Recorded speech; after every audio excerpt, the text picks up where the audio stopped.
And we are live. Good afternoon, everyone. Welcome to another episode of A Bookish Moment. I'm your host for today, Sarah Burr, and I am super excited to be getting bookish with you this afternoon with our wonderful guest, Jennifer J. Chow. Jennifer, it is so good to have you back here. You're a dear friend of all of our bookish endeavors, and so we're super excited to be able to celebrate the release of your new cozy mystery series today. Oh, thank you so much, Sarah, for having me. It's really exciting to be here. It's always great catching up with you and seeing what's new in your writing world. And you are like fresh off of a new release yesterday, correct? That's right, yesterday. So a little bit, if I'm frazzled, that's why.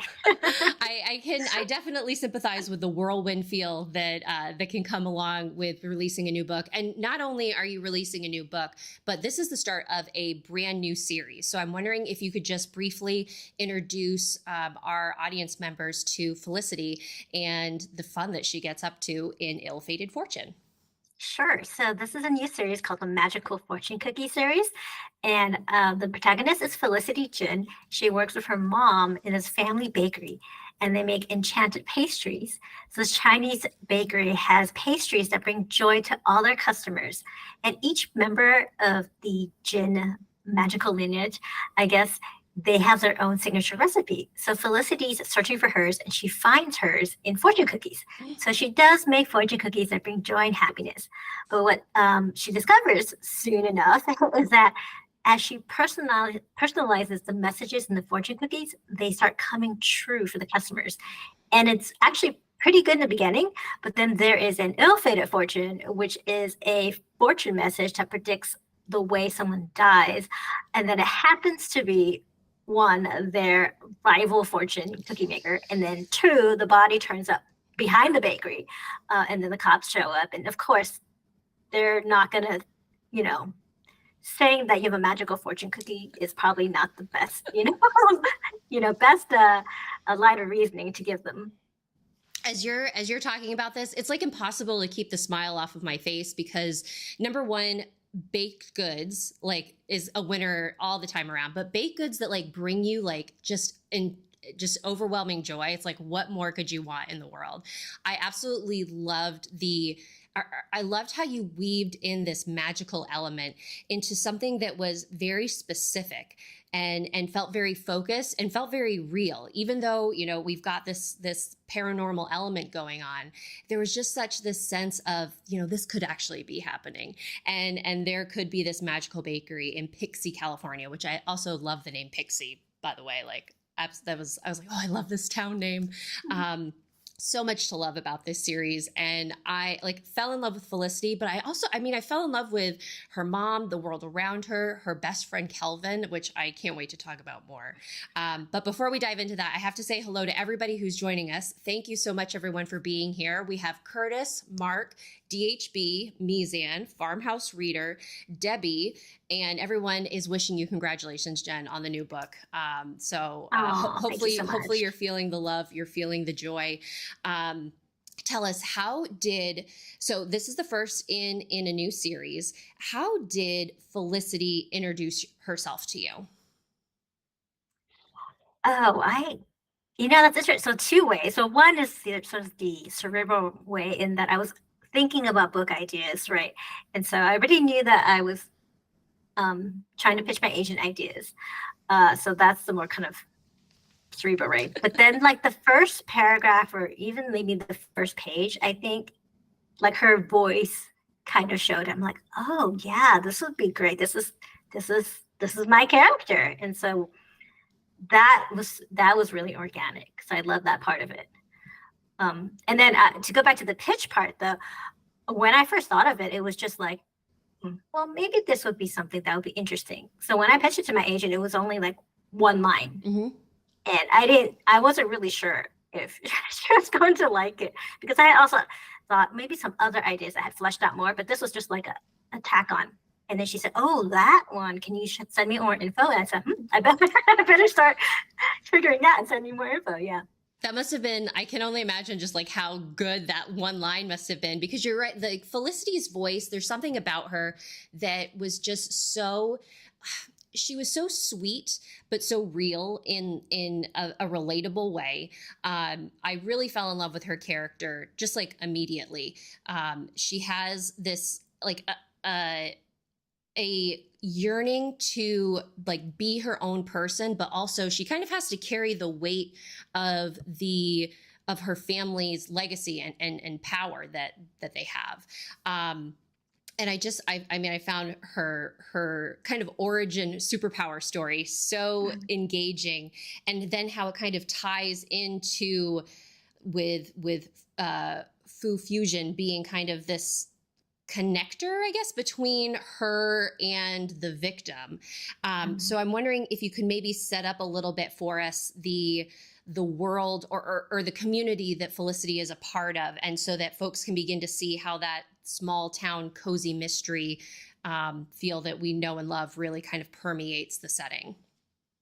Yeah, it was sort of a love letter to Cozy. It's actually making the small town. So, Pixie, California, and it's in fictional, fictional town I in love Central it. California, and so it's pretty, like, I think the population is not as diverse, but the shops where Felicity is, there's like a little cul-de-sac in the downtown, and there's the three shops, and it's the the daughter and the mom, and they own the bakery, Gold Bakery, and then they have next door to them is Felicity's best friend Kelvin, who they've been friends for a very, very long time. But he did do Promposal, which was kind of turned down. So we'll see what happens later on with him. But he's and it's by last name, so his last name's Love. So it's called Love Blooms because it's a floral shop. And then the other side is Paz Illuminations because the godmother Felicity is Alma Paz, and she's like this older woman who's full of kind of enigmatic wisdom. And honestly, there's like a little bit of Easter egg in that some of the things she says, a couple of them, I actually pulled from like fortune cookie messages to put in her dialogue, so that it gives you that like extra bit of flavor. And so I said it. It's like, so it's got that like microcosm community, and then it's got the bigger small town, if that's like oxymoron, bigger small town feel to it, in terms of like Pixie, and Pixie itself being a community of people who know each other and trust each other, and like a lot of the attitude is like, we're gonna leave our doors unlocked. It's so safe here. We we know our neighbors kind of, right. So that Mm-hmm. kind of feel. And then it borders Fresno, which is a real place, and a big city. And so there's that contrast, and that's when you talk about Food Fusion. That's the restaurant that's kind of on that Fresno side, but it's kind of bordering Pixie, and then it also happens to be the restaurant where sort of the origin story of Felicity's power begins, because she gets a takeout meal for Food Fusion, and it's like not good. So she's like, I have to make something to like kind of block out the taste from it. And so that's when she kind of stumbles onto her fortune cookie recipe. And it works because all the other recipes that she's done, all the baking she's done to like claim kind of her heritage, like are just like failures. But this fortune cookie recipe works. And I love that in that story you get to see not only kind of Felicity's determination, and this is also something that Alma kind of brings to the forefront. And I always love the scenes with her because they felt like you just learned so much from being in her presence. And when she is talking to Felicity about kind of carving out her own space, and she can dream bigger, and it's okay for her to do that. And there's an element of dreaming, and this is kind of alluding to more of the paranormal-ish aspect of things going on. But Felicity also gets a furry little companion in the book, and I'm wondering, without, I guess, spoilers, I guess, too much, if you can tease our audience members with how her companion kind of differs from the traditional cats and dogs that we may come across in cozies. Sure. I mean, I hope it's not too much of a spoiler, but so basically, uh, Whiskers is the bunny in the story, So cute. a magical bunny, and actually tied to Chinese mythology because so there's not a man in the moon in Chinese mythology. There's a bunny, and this bunny kind of helps makes the elixir of immortality. And so uh, basically, um, there's a point in the story where Felicity makes a wish, and that wish kind of magically changes things, where the bunny gets transported basically onto the doorstep of her household. And then Whiskers has uh, her own magical talent to add to that Jin family. But not a talking animal, so not a talking bunny, but there's a way that Whiskers is able to communicate too, and also help along, and I think really help Felicity grow, not only in like her magical skill, but also in just kind of fully maturing. And I think if having a magical bunny companion doesn't make you want to read this book, I'm like what else can I say? Because it was just like it.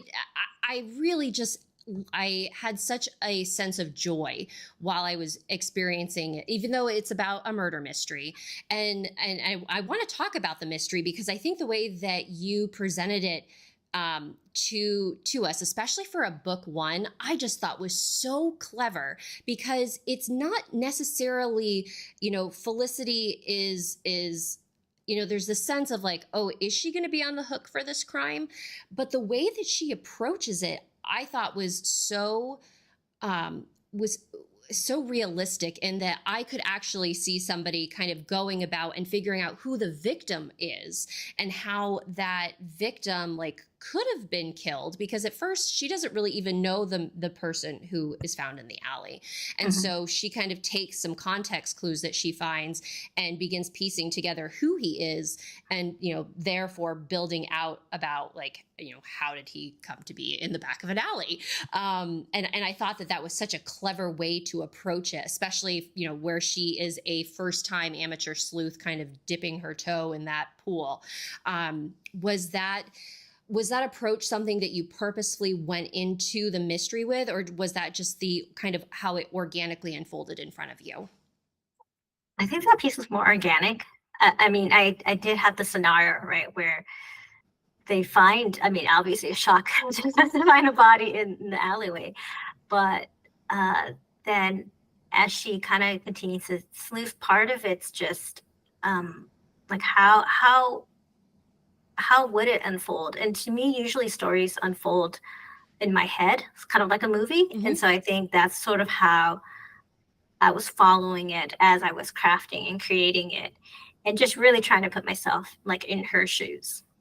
It So definitely. I'm glad it worked for you. No, I mean, it was definitely like, oh wow, like there's sometimes when you read a cozy mystery, and I will fully admit that I feel like I do this in my own writing, where it's like, oh, I'm going to be an amateur sleuth and I'm going to solve this crime. It wasn't that I felt that was Felicity's intention going in. It just like really happened naturally, and I really thought that it was a great like way to pull the reader in on her journey.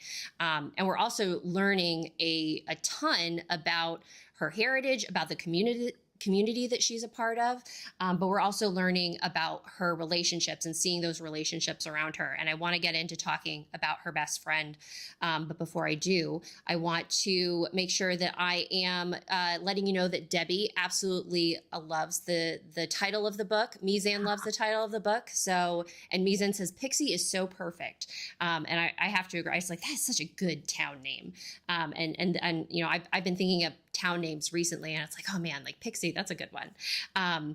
And we also have I want to pause to let folks know about our giveaway opportunity that we have Mhm. today, which is very exciting. Jennifer is giving away a signed paperback copy of Ill Fated Fortune to one lucky winner of our show today here live.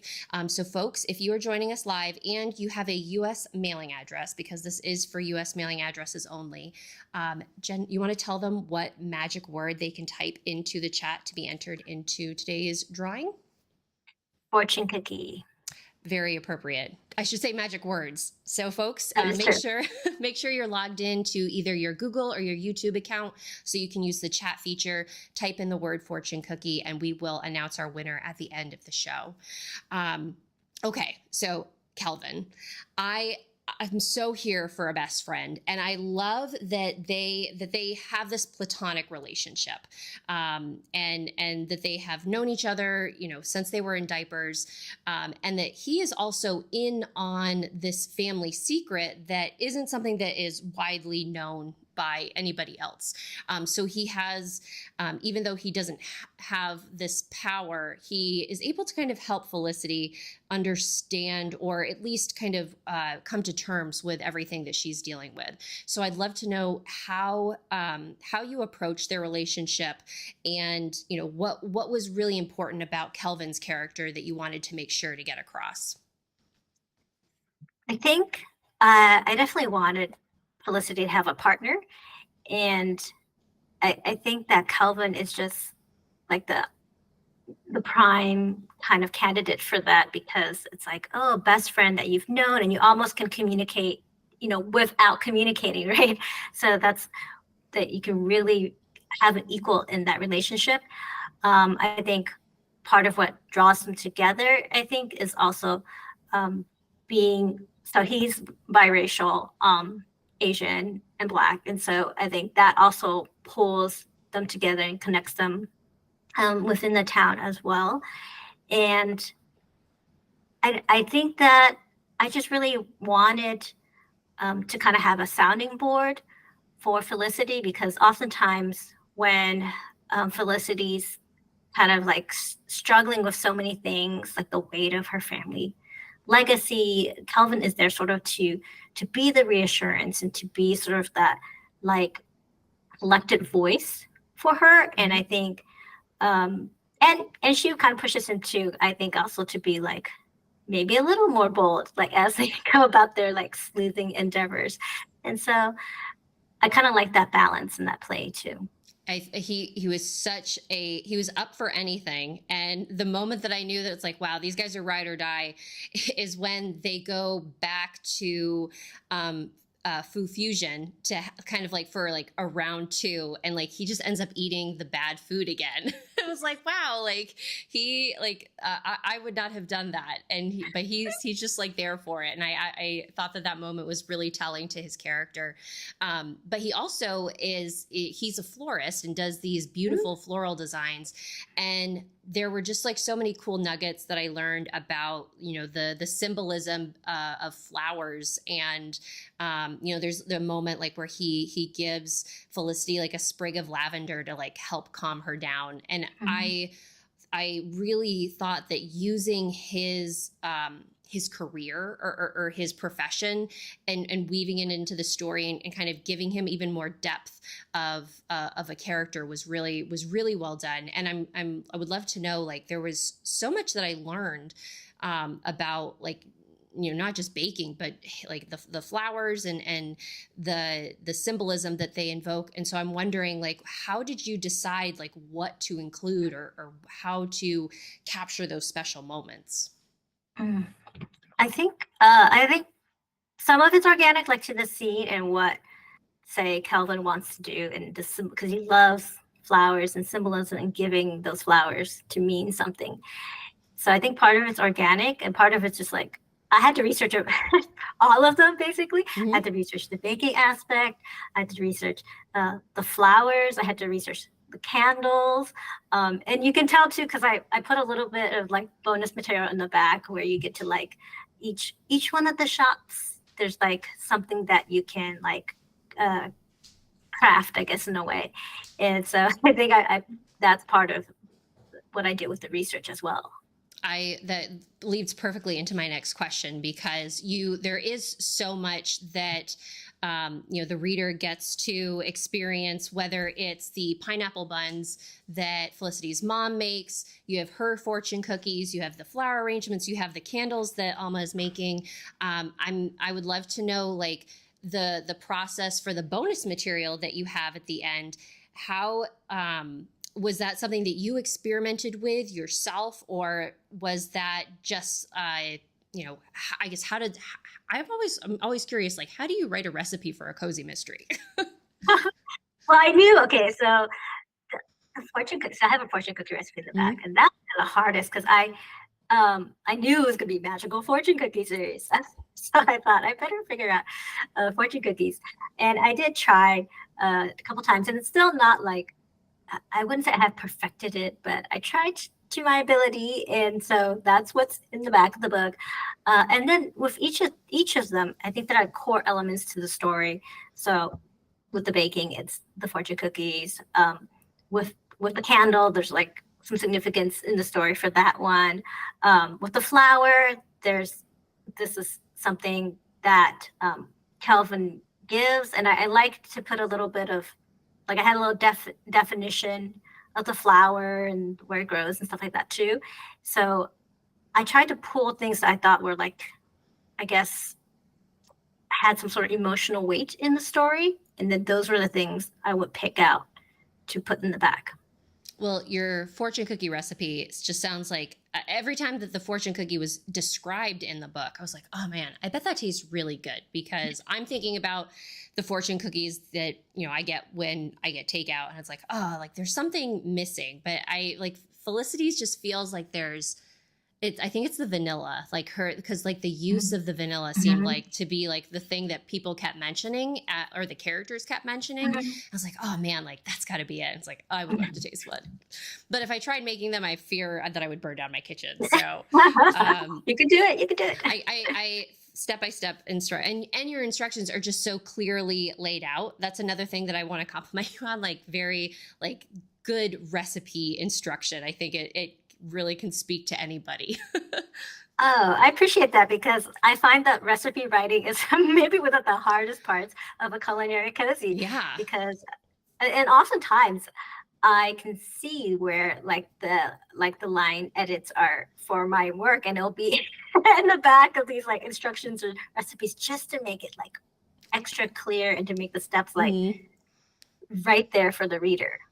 Well, I think that it all worked out really, really nicely. And you mentioned writing a culinary cozy. So this isn't the first culinary cozy that you've written, and this is a question that I'm always very eager to kind of hear the answer to, because I have an answer for my own reasons for writing multiple different series.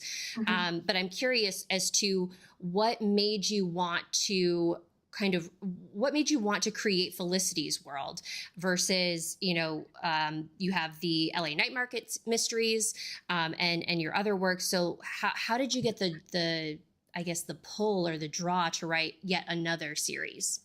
Well, I think I always have. So I have a sweet spot, right, for fortune cookies, and I think part of it is I've almost always identified a little bit of who I am with a fortune cookie, in the way that I kind of feel like a duality of, Chinese and American. And also, I think because it almost seemed like magic when I went to a fortune cookie factory when I was younger. It was like an elementary school field trip. And so I think that part always spoke to me. And so in my mind, maybe magic and fortune cookies were already tied in my head. And I wanted to sort of stretch myself creatively too, to be like, well, what can I add that's, like, brings, like, extra spark? And so I think that's kind of the idea of fortune cookies. And also because, since murder's on the mind as a cozy mystery writer, I'm like, how would that work? And I'm like, oh, fortune cookie message gone wrong, very wrong. That could be something that would be great for a series. And I think so that's kind of how that part came about. And then, I mean, there is a practical part of it, in that, publishers sometimes will or won't extend series. And so I think my agent always says, work on the next thing, work on the next thing, because sometimes you won't hear back from the publisher to see if they do want more or don't want more. And then you need to like kind of focus your energy, right? And still be creative. Well, the publishing side of the question, very much sympathize with, but the writer side of the question, I just think just goes to speak like how remarkable the human brain is, that like we can make these connections. And the way that you were talking about your own kind of connection to the fortune cookie really kind of invoked the sense that how Felicity, feels that she's connected to them, because she's of the belief at the very beginning that they're an American invention, and she's like, I am. It was at third generation. And so she like feels that she can identify with this particular bakery treat, but then of course you have Calvin coming in with like, well, they actually have roots in Japanese, in Japanese, and it's like, oh wow, like I just thought that was a really that was just a really like sweet connection for her to have, like her like magical awakening to something that she has like this identity towards. Yeah, and it's really funny because they joke about how.